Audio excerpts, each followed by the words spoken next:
Hi guys, so Tanya and I are out here today in our greenhouse, and I just built this yesterday. It took probably by myself a good 3.5 hours start to finish. The instructions were poor, but it was just a picture of what every joint should look like with a bunch of numbers. There's really crowded pictures, but it was manageable. So far we got lots of humidity inside. This is totally wet because our ground is just open earth. So today it got hot enough to evaporate a bunch of water into our greenhouse, which is really cool. If you look at the tables, these are just old tables we had laying around, so we decided to repurpose them. No reason to build a whole bunch of nice stuff when we have something that's perfectly functional. The 55-gallon water bucket was already here at the property when we moved in, so that was a big savings and blessing because we wanted to have some water out here. I have run about 300 feet over the top of the ground, not bearing anything because we're going to be using it for a different purpose.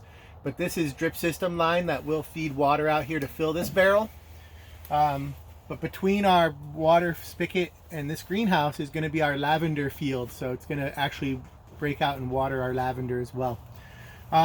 Greenhouse was $260. It's 10 feet wide, 20 feet long, 7 feet tall in the middle, unless you do what I did and you bury 6 inches of the tubing. These tubes come down and you can choose to have it lay flat on the ground at 7 feet, or you can put 6 inches of it into the dirt.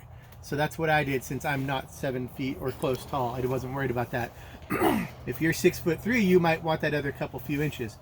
Then you can see kind of we buried, so they have about 12 inches of overhanging fabric, and this fabric is really thick, and the grid that makes it green is all green reinforcement, but the sun comes through great.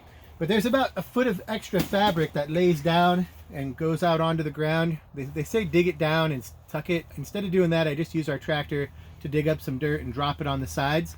But you can see it's kind of bulging in here, and because of that bulge, it took up some of the tightness on the sides, and it's pulling on our zipper a little bit. So if I was doing it again, which I will be doing it again to fix this problem, I would start at the back and work my way to the front and make sure that I don't overflow these side walls to create too much tension, because that's, it's pulling quite a bit. The frame is seems pretty flimsy when you first put it together. Once you tighten everything up, it's pretty sturdy. And I'm planning on running drip system lines along this pipe here to have drip water that will feed down to our plants.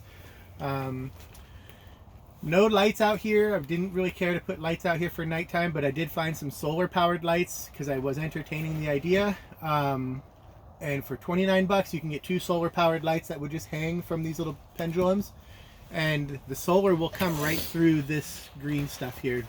If you're wondering, I've seen that work for sure.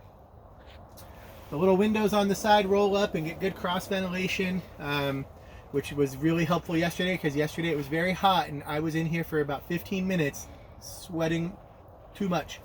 So I opened those windows up. And that's about it. I really like the greenhouse, and I would probably buy another one. Honestly, if I was going to do it again, I probably would have bought the 26-foot one. Just heads up. I like it though. Thanks.